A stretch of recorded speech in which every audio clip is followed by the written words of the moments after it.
Bonjour à toutes et à tous et bienvenue dans ce briefing des marchés du vendredi 9 juillet 2021. Avant toute chose, je vous laisse prendre connaissance de l'avertissement légal sur les risques.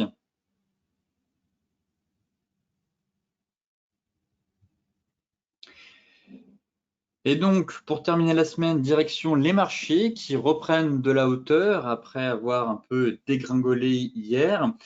On avait quand même Wall Street qui a terminé en nette baisse au lendemain des records atteints par le S&P 500 et le Nasdaq, alors que les investisseurs ont quand même vendu massivement sur fond d'incertitude, entourant toujours le rythme du rebond de l'économie américaine. Alors la Réserve fédérale avait publié mercredi le fameux compte-rendu de sa réunion de politique monétaire du mois de juin, les minutes de la Fed, qui ont montré que la Banque centrale estimait que l'économie ne s'était pas pleinement rétablie de la crise sanitaire du coronavirus. Et donc, sentant des failles un peu dans le rétablissement de l'économie américaine, les investisseurs ont couvert des positions courtes sur le marché obligataire. Donc, le rendement des bons du Trésor américain à 10 ans a diminué quand même pour une 8e séance consécutive. On est quasiment venu chercher les 1,25. Pour rappel, il y a encore quelques semaines, on était à 1,80. Donc, on a eu une chute assez importante du taux à 10 ans. Par ailleurs, nous avons eu aussi des données publiées qui montrent que le nombre hebdomadaire d'inscriptions au chômage aux États-Unis a légèrement augmenté. Donc, un signe, encore une fois, que le rétablissement du marché du travail américain demeure fragile. Et ça reste quand même l'un des, j'ai envie de dire, pas fer de lance de la Fed, mais l'un des éléments que la Fed surveille énormément pour savoir si elle va se retirer ou pas doucement des marchés, ce sera bien entendu la santé du marché du travail américain. Et pour le moment, on a l'impression que ça reste encore un peu fragile. En revanche, ce matin, les bourses européennes évoluent en hausse. On assiste à un rebond technique. On a des achats à bon compte, comme on appelle ça. On reprend un peu une partie du terrain perdu la veille sur fond de crainte, encore une fois, liée à la pandémie avec le variant Delta, notamment en Asie, et de doutes aussi sur la vigueur de la reprise économique. Donc, pour rappel, le CAC 40 avait quand même perdu quasiment 1,72% hier, sa pire performance depuis le 11 mai. Et le CAC avait quasiment cédé plus de 2%. On a eu aussi un repli vraiment général sur les grands marchés mondiaux. Après aussi une nouvelle baisse marquée des rendements obligataires et plusieurs indicateurs, comme je vous le disais aussi, économiques inférieurs aux attentes qui ont forcément ravivé les doutes sur la solidité du rebond de l'activité et de l'emploi aux États-Unis. Mais pour l'instant, en tout cas, tous les grands secteurs de la côte européenne repartent de l'avant. Les rebonds les plus marqués étant aussi pour les compartiments les plus éprouvés ces derniers jours, comme celui du transport et des loisirs, ou encore le secteur des matières premières. Côté macro, ici c'est un graphique qui montre la surperformance des marchés américains. Les États-Unis cesseront-ils un jour de surperformer? Très clairement, ici, vous avez en gris la performance des marchés américains et ici la performance des marchés développés, principalement l'Europe. Et les actions américaines continuent à surperformer les actions des marchés développés. Et force est de constater que malgré une crise historique avec le Covid, cela n'a pas empêché de freiner le cycle haussier de long terme, car même si on a perdu 40% ici, derrière, les marchés ont effectué une belle remontada. Le Nasdaq a quand même clôturé l'année dans le vert. Le Dow Jones, je crois qu'on était quasiment dans le vert aussi. Bref, ça n'a pas en tout cas fait dérailler, si vous voulez, ce cycle haussier. Et ce qui est impressionnant, c'est qu'on a quand même connu une crise assez historique et que malgré ça, on est toujours resté dans un cycle haussier, qui plus est, le cycle haussier le plus long de l'histoire de la bourse. Ça fait maintenant 13 années, bientôt 14, enfin, depuis en fait la crise des subprimes, qu'on est dans un cycle haussier sur les marchés financiers. Donc le dernier cycle avait duré en moyenne quasiment 7 ans, 6 ans. Donc avant, on avait des cycles qui duraient entre 2, 7 ans, 4, 7 ans en moyenne. Et aujourd'hui, on a un méga cycle haussier. On a l'impression que les marchés sont inarrêtables, soutenus notamment par les banquiers centraux qui, à l'époque, n'étaient pas omniprésents sur les marchés, comme ce fut le cas en 2008. Elles ont quand même réagi tard pour tenter de sauver l'économie. Mais depuis la crise de subprime, eh bien, encore une fois, les banques centrales sont restées au chevet des marchés financiers. Et donc, les liquidités et l'expansion, encore une fois, du bilan, eh bien, ont permis, certes aussi avec la reprise économique qu'on a eue, mais malgré un choc historique, eh bien, on est toujours dans un méga cycle haussier sur les marchés américains. Donc, encore une fois, des marchés toujours très solides, très drivés par les banques centrales, mais encore une fois, un cycle plutôt impressionnant et qui pourrait continuer et aller de l'avant, en tout cas, tant qu'on n'aura pas des éléments qui pourraient faire un peu tanguer les marchés. En tout cas, pour l'instant, malgré la correction qu'on a eue hier, ce n'est pas ça qui va faire tanguer les marchés. Il faudrait vraiment un puissant catalyseur. Ici, nous avons les prévisions économiques 2021. Donc, force est de constater que c'est plutôt bon dans l'ensemble, puisque les prévisions économiques pour 2021, en fait, elles continuent d'être révisées. Vous voyez, là, c'était en gris, c'était il y a 6 mois, il y a 3 mois, il y a 1 mois et aujourd'hui. Et on constate qu'un peu partout dans le monde, que ce soit les BRICS, les US au Canada ou même en Europe, les prévisions économiques sont plutôt bonnes. On a eu une récession courte avec un choc historique et ensuite on est reparti comme en 40 si vous voulez. Donc derrière, forcément, après une récession de très courte durée, eh bien, retour à la normale avec une forte reprise économique quand même en perspective en 2021. Après ça, par contre, ça va se tasser parce que avant le Covid, où est-ce qu'on était? Comme je vous le disais précédemment, on était dans un cycle haussier qui durait depuis 13 ans. Donc, on n'était plus du tout dans une reprise économique, on était en fin de cycle. On arrivait à bout de souffle, on était tenu par des banquiers centraux, on avait clairement une croissance molle. Donc, c'est ce qui risque d'arriver pour les prochains mois, après avoir connu un choc impressionnant. Forcément, on a un rebond économique, une reprise assez puissante, soutenue et forte, avec une croissance attendue quasiment à 6,8% aux États-Unis et en Europe quand même aux alentours, je crois que c'est 4,8 ou 5% de croissance aussi. Donc quand même des données et des perspectives plutôt excellentes et encourageantes pour la suite. Mais après ça, finalement, on ne va pas enregistrer non plus des croissances de 3%, 4% en 2022 et 2023. On est juste revenu, on est en train de revenir sur les niveaux d'avant-crise. Forcément, ça va se tasser. Je vous parlais de normalisation.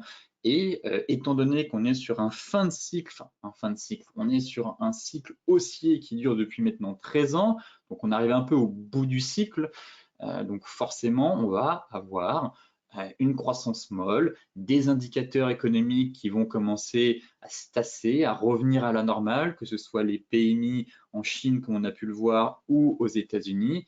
Et donc, forcément, les marchés maintenant vont devoir, et les investisseurs vont devoir arbitrer aussi leur portefeuille face à des données économiques qui ne seront pas de moins en moins bonnes, mais qui vont retrouver les niveaux d'avant avec un cycle, enfin, retourner sur le cycle où on était avant la crise du Covid, donc une croissance un peu molle et délicate un peu pour la suite, j'ai envie de dire. Ça va être plus compliqué en tout cas le Q3 et la fin de l'année pour les marchés financiers face à des indicateurs un peu, pas en berne, mais qui vont commencer à ralentir, en tout cas, je pense. Côté graphique,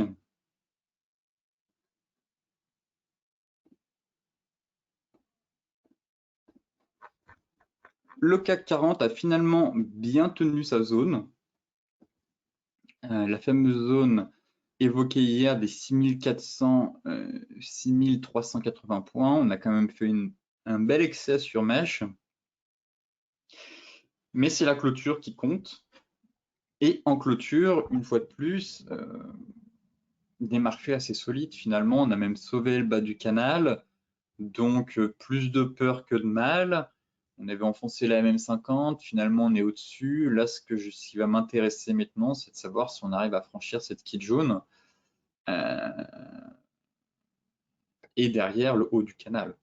Et là, ce serait clairement limite une consolidation dans un drapeau. Et derrière, on pourra aller chercher très haut, suffisamment haut pour reprendre pas mal de hauteur pour aller chercher la borne haute de ce canal. Donc, des marchés toujours solides, un support à mettre à profit aux alentours des 6400 points. Là, on prend quand même 1,8%, donc un peu compliqué de se positionner à l'achat. Au contraire, certains ont peut-être réussi à mettre à profit ce niveau de support avec la réintégration du canal. Donc maintenant, eh bien, ce serait un stop à break-even et espérer une sortie par le haut. Voilà ce que je vise maintenant pour la semaine prochaine.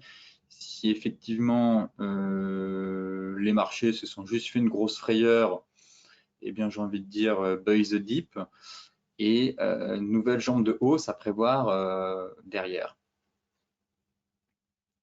Là, très clairement, on est quand même dans une belle consolidation dans un canal qui pourrait vraiment se transformer en drapeau. Là, pour l'instant, on est au milieu de nulle part, très clairement sur le CAC. Donc, j'attendrai soit un retour sur la zone pour chercher des positions à l'achat, encore une fois, 6380, 6400, ou bien, si dès la semaine prochaine, on continue d'accélérer, qu'on casse ce niveau avec la Kijun, les 6050, eh bien, stratégie acheteuse avec un stop loss au milieu, sous la même 50 pour retourner sur 6100, 6700 et au final la borne haute du canal.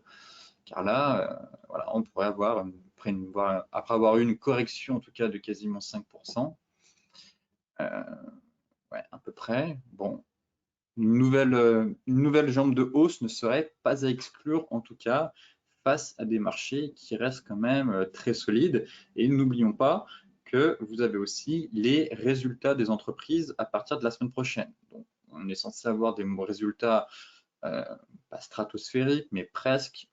On attend quand même de gros bénéfices pour le deuxième trimestre. Donc, si la publication des résultats est au-dessus des attentes, encore une fois, le CAC 40 aura son catalyseur de l'été pour aller chercher les 6006, les 6007 et pourquoi pas 6008 pour revenir chercher la borne haute de son canal. Le DAX, pareil, toujours dans son range, finalement, on est venu chercher le TP1 suite à la cassure du range sur les futurs, les 15 310, mais tant qu'on n'enfonce pas ce niveau, c'est compliqué d'avoir un mouvement swing plus conséquent, très clairement. L'indice est solide, on est dans un énorme range finalement, on pourrait même l'élargir. Sur les futurs, ça reste plus propre, mais j'ai l'impression voilà, qu'on est dans un méga range, sur le cash en tout cas maintenant, entre 15 300 et 15 750, 780. Voilà le méga range sur le DAX, actuellement au milieu de nulle part, donc j'attendrai de nouveau un retour sur les niveaux clés. On a quand même une résistance intermédiaire. Si on passe justement sur les futurs, pour aller voir le DAX, voilà, là actuellement on est au milieu de nulle part, mais on est venu chercher quasiment voilà, le TP que je vous disais hier suite à la cassure de ce range, du bas du range. On est quasiment venu chercher le deuxième niveau juste ici à 15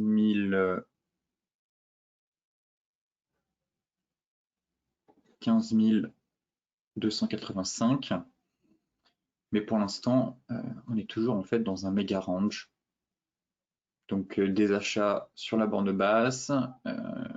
On a quand même un support intermédiaire ici de l'ancien range. Très clairement, ce niveau aussi est intéressant. Et le deuxième niveau, c'est la résistance intermédiaire, juste ici. Voilà. Donc là, sur le DAX, actuellement, voilà les 4 niveaux où il faut agir et intervenir. Et donc pour l'instant, on est au milieu de nulle part. Donc j'attends encore une fois la prochaine zone. On a quand même un beau mouvement, enfin un bon mouvement, un beau flux haussier.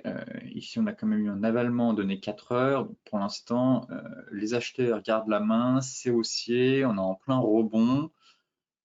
Si on garde cette dynamique, le but, c'est d'aller chercher la troisième zone, enfin le prochain niveau, à 15 650. Et une fois qu'on aura fait une accélération ici, surveiller encore une fois si on n'a pas des chandelles de retournement ou sur excès, mais c'est plutôt rare, on a quand même du mal à faire l'excès complet pour aller chercher les 15 750, étant donné qu'on est toujours capé par, rappelez-vous, la droite, le haut de canal aussi en données mensuelles hebdomadaires. Donc forcément, ça coince aussi dès qu'on arrive à l'approche de ce haut de canal. Mais là, très clairement, voilà, j'attends le marché ici sur 15 660 pour soit de nouveau repartir à la baisse. Et encore une fois, finalement, c'est purement une stratégie de ping-pong qu'on a sur le DAX sur ces 4 niveaux. Et grosse dégradation de l'indice le jour où on enfoncera pour moi les 15 300, 15 280. Le Dow Jones a clôturé en baisse, mais qui a bien tenu son milieu de range, encore une fois. Donc, des prises de bénéfices ont dû s'opérer sur ce niveau, étant donné qu'on ne l'a pas cassé. Donc, on a effectué une rotation partielle pour l'instant. On reste quand même sur des indices assez solides, je trouve. D'un autre côté, je vois mal l'indice dégringoler juste avant la publication des résultats et aussi je vois mal l'indice s'envoler, encore une fois, juste avant la publication des résultats. Je pense qu'on va rester dans un range en attendant d'avoir la publication des, voilà, des grosses sociétés comme Microsoft, Apple, Coca-Cola, Visa, toutes ces sociétés qui sont dans l'indice et qui ont une forte pondération, en tout cas, donc qui devraient par la suite déclencher un flux directionnel. Mais pour l'instant, avec la fin de semaine plutôt neutre, j'estime qu'il n'y a rien à faire. On est sûrement sur un rebond, on va aller regarder les futurs. Mais c'est surtout à partir de la semaine prochaine que ça va être intéressant avec les résultats des sociétés. Et là, je pense qu'on devrait avoir des flux directionnels qui vont se mettre en place.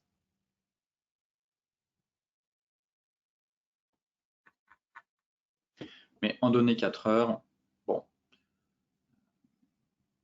encore une fois, hein, chercher des ventes sur la borne haute, là on est sur la borne basse, et si on casse, pourquoi pas aller chercher les 33 550. Mais le plan n'a pas changé, ça reste le même, mais à l'approche des résultats, maintenant, je vois mal, si vous voulez, les opérateurs prendre des initiatives, prendre des risques en tout cas, juste avant le prochain catalyseur. Donc à mon avis, on devrait terminer la semaine dans ce range, pourquoi pas remonter au-dessus.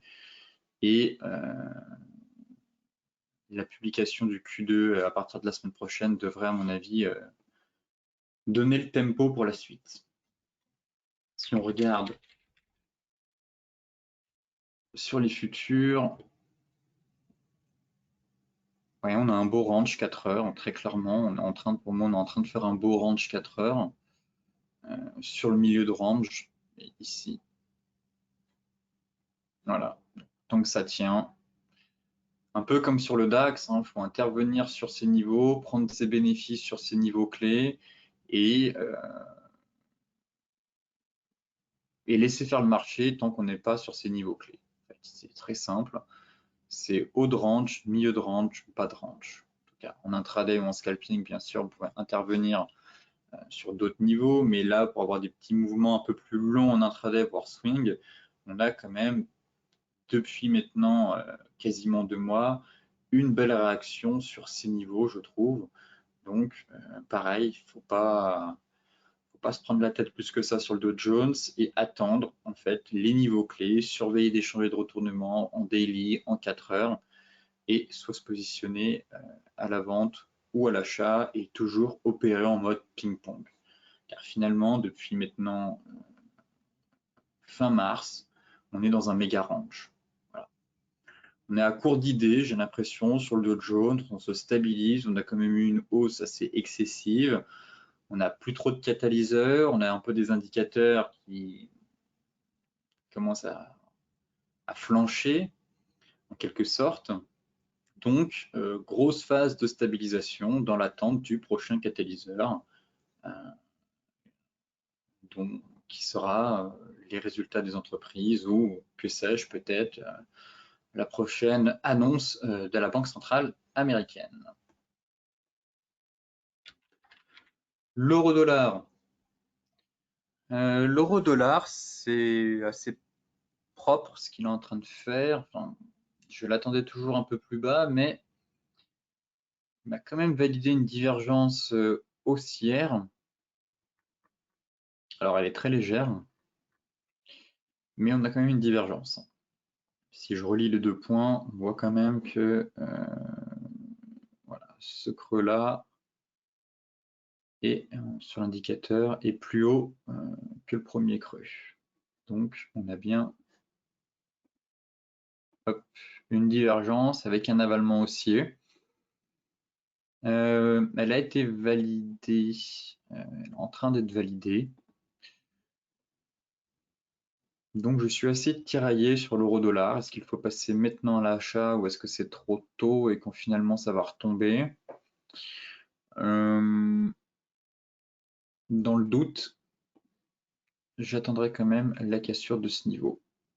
Voilà, de l'ancien creux qui est ici, quitte à repasser au-dessus des 1,1875. Alors oui, ça fait rater un peu une partie du mouvement, mais j'ai toujours du mal avec les divergences ou les avalements à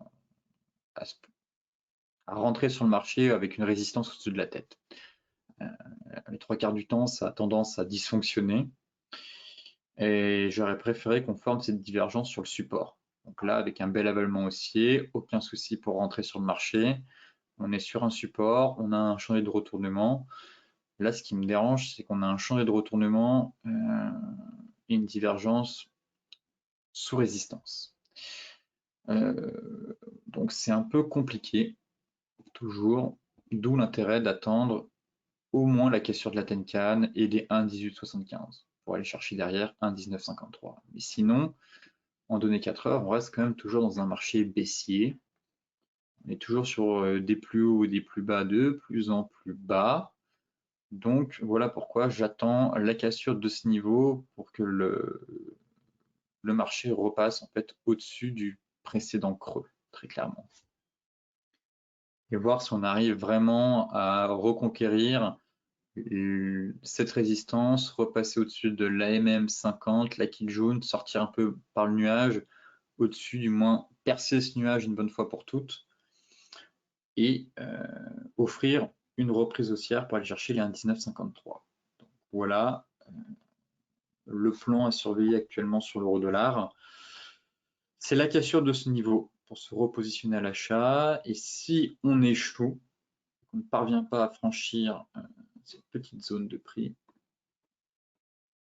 voilà, qu'on a juste ici, eh bien, espérer un retour sur le bas du range pour commencer à chercher des achats dans la zone ici. Voilà.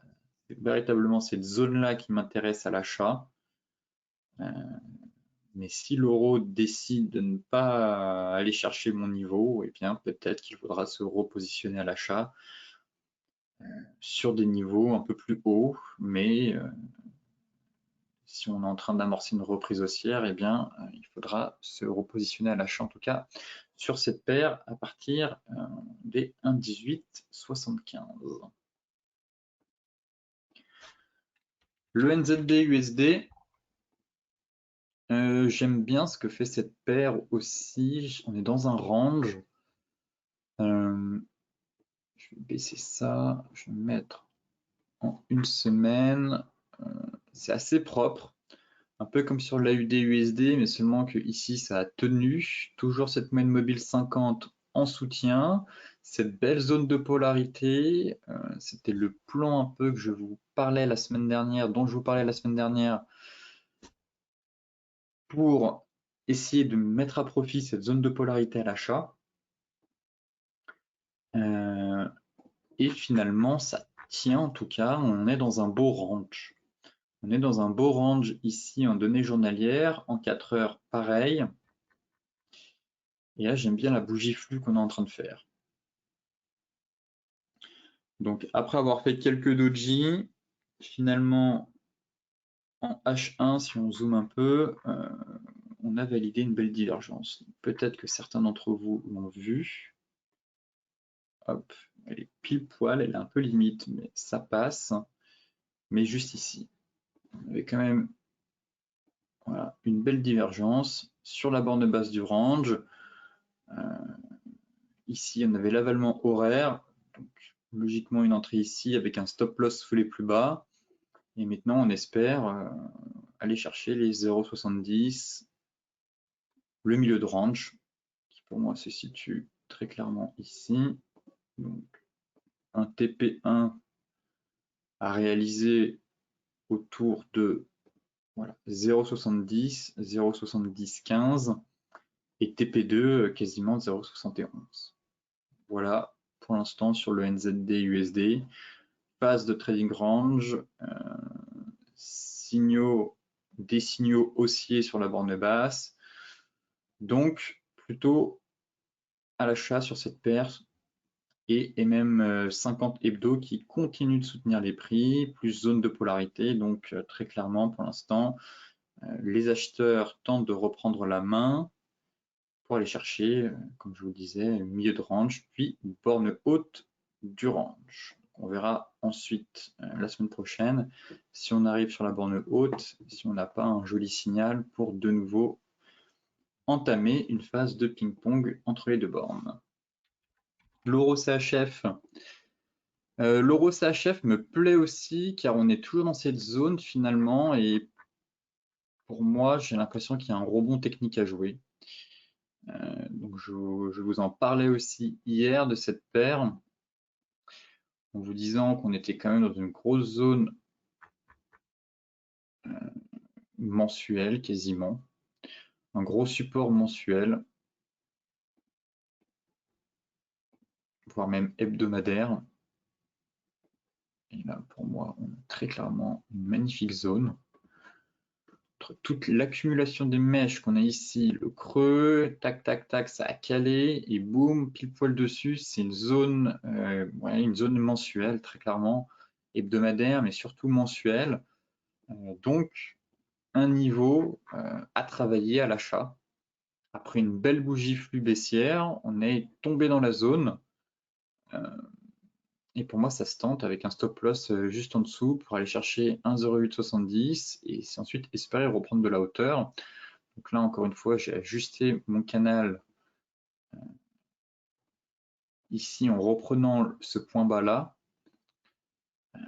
Mais C'est très propre, c'est très propre. On est sur une très belle zone de prix. Vous voyez, même là, on voit que ça a quand même bien travaillé par le passé. Et on est venu tomber, on a fait un peu un excès, mais voilà, ça se tente avec un stop loss limite sous les plus bas du jour pour aller chercher 1,0870 et un peu plus haut. Et là, en données 4 heures, voilà, on fait un bel avalement haussier. C'est propre, c'est très propre, franchement, et ça me plaît. Zone mensuelle, bas de canal, depuis maintenant, depuis le 4 mars, enfin, bas de canal depuis, oui, depuis le mois de mars. Donc, borne basse, avalement aussi 4 heures. Voilà. Pour moi, il y a un rebond technique à jouer sur cette paire pour aller chercher 1,0872 et un peu plus haut. Pourquoi pas après, si finalement c'était plus de peur que de mal, retourner sur MM200 et sur l'oblique.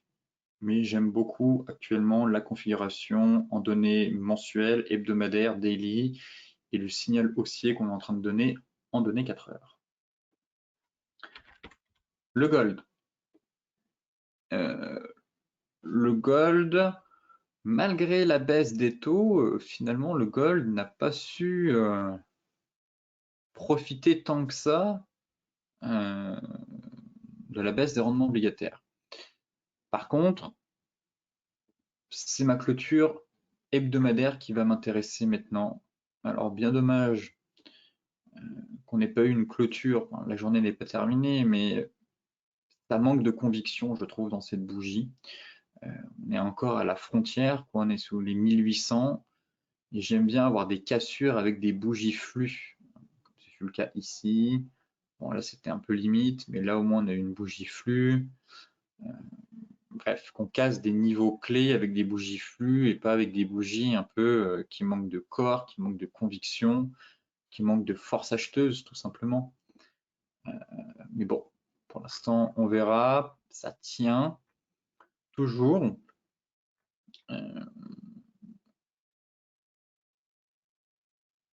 Je garde quand même un biais haussier pour l'instant. Malgré la sortie du triangle, bon, ça a complètement dysfonctionné au final hier. Ça semblait bien parti, mais bon, le fanion a dysfonctionné et finalement on est dans un range. Voilà. Donc on est dans un range 1 heure sur le gold et encore une fois essayer de trouver des achats sur la borne basse de ce range. On reste quand même au-dessus des 1790. C'est assez risqué car on est un peu dans une zone 1790-1800, mais tant qu'on ne repasse pas sous les 1790, j'ai le sentiment qu'on est toujours dans une reprise haussière. Un peu compliqué, mais pour l'instant, en tout cas, on n'est pas reparti en direction du sud. Et on tente même de reconquérir ce fameux niveau 1790-1800. Donc pour moi, essayer encore une fois de se repositionner sur la borne de base de ce range avec un stop loss sous la moyenne mobile 50 si on a un signal de retournement et derrière eh bien, se laisser porter par le marché. Tout simple, aussi simple que ça. De se dire que si on accélère, on consolide, pourquoi pas essayer de se repositionner voilà, le plus proche du niveau des 1790 et derrière viser la borne haute et si cassure, eh bien accélération haussière pour viser 1830 et de nouveau repartir en direction des 1850. Donc à surveiller la clôture hebdomadaire qui va quand même être importante, ce serait bien qu'on clôture au-dessus des 1800 et dans le cas contraire, eh bien essayer de travailler un peu ce range 4 heures horaire à l'achat pour espérer avoir une reprise du flux haussier pour ensuite aller chercher TP1 et TP2 à 1850. Le Brent,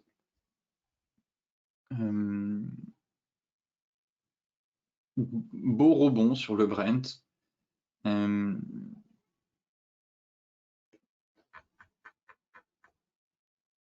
On va évoluer dans un range finalement. Euh, j'ai vraiment l'impression que le Brent va partir dans un range. Voilà. Voilà un peu comment je vois les choses maintenant sur le pétrole. Un range de consolidation. Et donc, une dégradation du marché pétrolier si on enfonce ce niveau couplé à la moyenne mobile 50.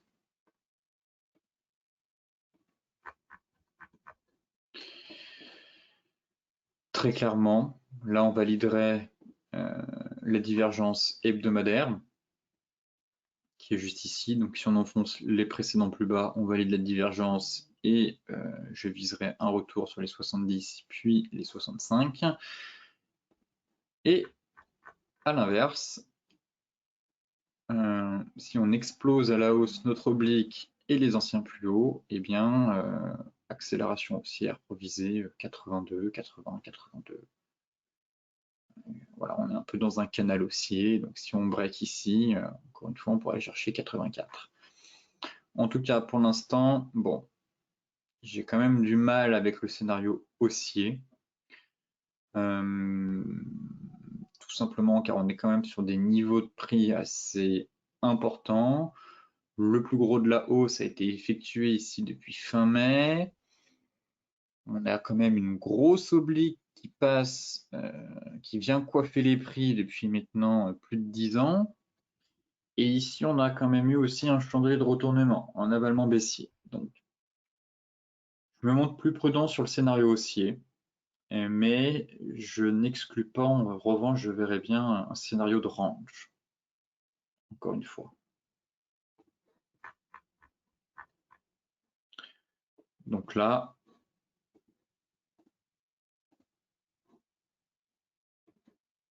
on est en plus sur le milieu du range, 50%. Voilà, on est sur le niveau des 50%. Donc c'est quitte au double maintenant. Soit on garde ce flux haussier qu'on est en train d'amorcer et on casse, voilà, on casse le niveau des 50 et même 50, on retourne sur la bande haute du range et voilà, passe de range. Et sinon, pour les traders les plus expérimentés, eh bien, chercher peut-être des signaux vendeurs sur ce niveau pour se repositionner dans le sens du flux baissier. Et dans ce cas-là, rotation partielle et viser la borne basse du range. Mais pour l'instant, en tout cas, j'ai beau mettre en données 4 heures ou horaire, je ne vois pas de chandelier ou de pattern qui m'indiquerait une fin de hausse sur le niveau des 50% pour repartir en direction du sud. Pour l'instant, on est au milieu du range, donc balle au centre pour moi, plutôt neutre. Encore trop tôt pour vous dire si oui, on va rallier la borne haute ou non, au contraire, on va repartir en direction du sud. Je n'ai absolument aucune idée car je n'ai pas suffisamment d'informations pour établir un scénario ou l'autre. Mais on se situe en tout cas sur un niveau clé. Maintenant, voyons voir avec l'ouverture des Américains, enfin des bourses américaines cet après-midi, quelle va être la direction des prix. Mais encore une fois, je verrais bien un gros range de consolidation, mais je reste quand même assez prudent avec l'avalement baissier, l'oblique. Voilà pourquoi je verrais plus un range qu'une poursuite de la hausse. Pour moi, ça commence à devenir compliqué sur le pétrole en tout cas. Donc, on fera le point la semaine prochaine pour savoir si au contraire, pour savoir comment on met en place des plans à venir pour la semaine prochaine et si on va rallier la bande haute. Mais bien entendu, celles et ceux qui sont à l'achat sur le pétrole, eh bien vous laissez porter. Vous vous laissez porter, vous mettez votre stop à break-even et si le marché accélère, eh bien tant mieux, vous prendrez vos bénéfices sur la borne haute. Pour celles et ceux qui ont réussi un peu à se positionner sur la borne basse du range. Au contraire, celles et ceux qui étaient vendeurs sur le rebond ici, dont je vous parlais il y a 2 jours suite à l'avalement, j'espère que vous avez pris des bénéfices, au moins des bénéfices sur une partie de vos bénéfices sur ce support et mis votre stop à break-even et maintenant advienne que pourra. Le light, non, une action. Donc le WTI, c'est exactement la même chose, hein.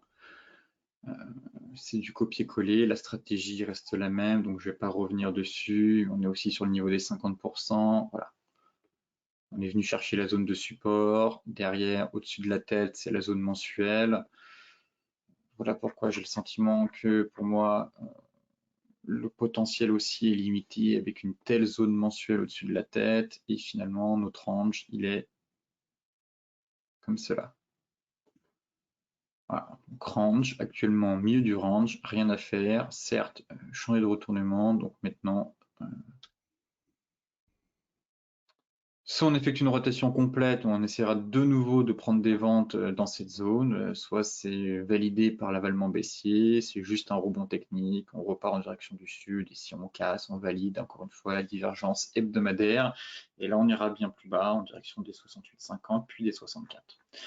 Le plan est exactement le même que sur le Brent. Maintenant, pour les traders expérimentés, eh bien,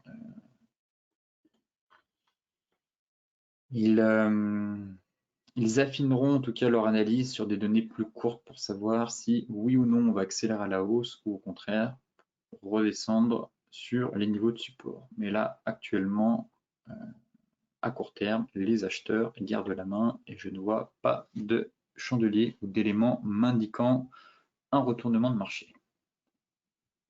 Pour terminer le Bitcoin,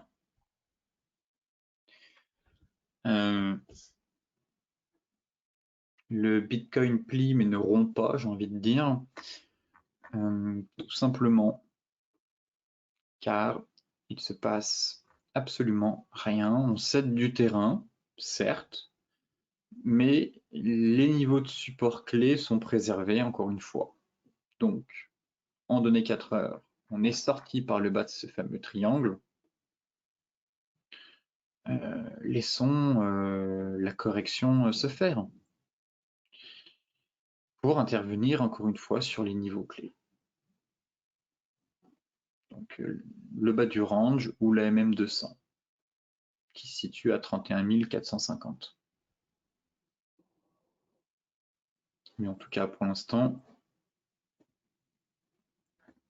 il n'y a rien à faire sur le BTC. Voilà. Donc, on consolide, on poursuit doucement mais sûrement cette phase de stabilisation. Donc, encore une fois, essayer de se positionner sur les 31 400 sur excès 30 000 $ pour de nouveau espérer un rebond du marché en direction des 33 850 et un peu plus. Mais sinon, c'est le calme plat. C'est assez léthargique sur le BTC. J'ai aucun plan à vous proposer à part la petite sortie de triangle qu'on a eu ici. Donc j'attends le BTC un peu plus bas finalement et ce serait pas plus mal pour les acheteurs qui veulent se repositionner au plus près possible des niveaux clés pour avoir un bon ratio risque-reward et aller chercher voilà 33, 33 850, MM50 et enfin les 40 800. Mais sinon, je ne vois pas de scénario ou de plan à court terme à mettre en place sur le BTC. C'est baisse de la volatilité. Donc pour les traders, certains profiteront des niveaux clés pour intervenir sur le marché, et puis pour les investisseurs, et bien au contraire, profiteront même des prix actuels pour effectuer du dollar cost average, savoir programmer des achats dans le temps pour accumuler un peu de BTC dans une optique de long terme si on assiste à de nouveaux bull run dans les semaines et les mois à venir sur l'ensemble des crypto-monnaies. Eh bien, ce briefing des marchés touche à sa fin. Comme d'habitude, je vous souhaite une excellente journée, de très bons trades un très bon week-end et donc on se retrouve la semaine prochaine pour faire un point complet sur les marchés.